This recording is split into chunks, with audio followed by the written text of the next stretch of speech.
Hello. I just wanted to quickly go through again what is the difference between being a renter that owns property as investment properties, which would make you a rentvestor, versus buying a dream home.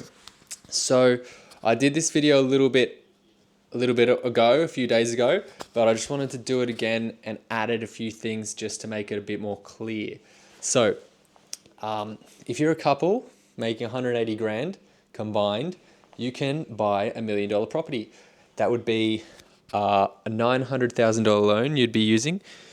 You'd be getting a $900,000 loan and you'd be using a total of $165,000 to acquire that property. And the breakdown of those costs are just here. Now, what we really want to find out is what is the actual difference in profit versus if we were to buy a dream home versus if we were to invest.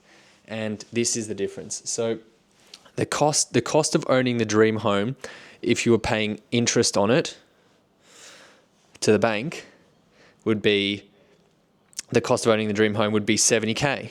And that is the interest rate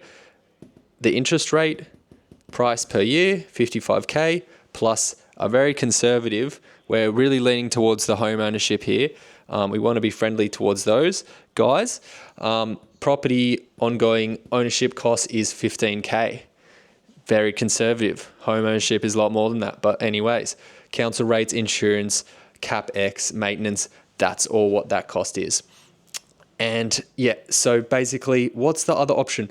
By the way, if you were to use $165K, you could buy 4 investment properties if you know where to look. Now, let's look at this. So this, say you wanted to live in a similar home to this one, but you wanted to rent it.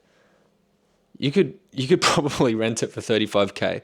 And this is just, if the situation is different for you, if you're looking at this home to buy it and the rent on it is more like $70,000, not $35,000 to own it as a tenant, then maybe you should buy the dream home because the numbers will work better there. But this is more usual for a home that is worth quite a lot of money to have a very low yield.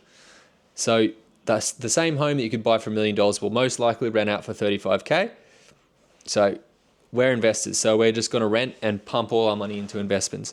So rent the home for $35K.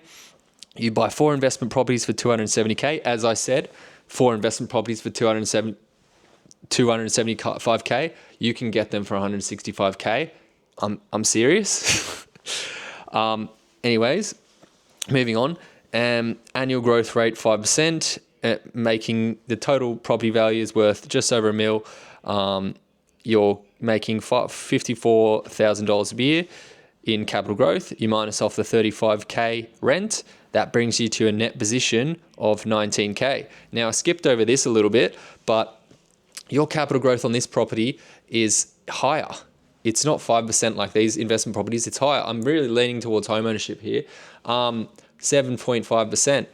Annual growth rate is $75K per year. After the costs, you're only making 5K profits per year in capital growth on paper. This one, you're making 54, but then you minus the rent. So on paper, you're making $19,000. $19,000, and that's a 3.8 times better than this return. Now, that's not all though. The reality is, as you buy rental properties, that's bolstering your total income. You're not having to get a pay rise to increase your income. You're increasing your income through rental income. Okay, so as you buy more investment properties, if they cash flow good, you increase your income. All these properties, $450K a week each. You get 4 of them. You're increasing your total income by just over $93,000.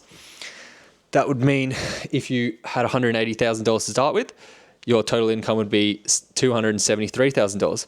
Now, here's the real good part about investing is it is scalable, right? So your max borrowing capacity buying a dream home is $900,000.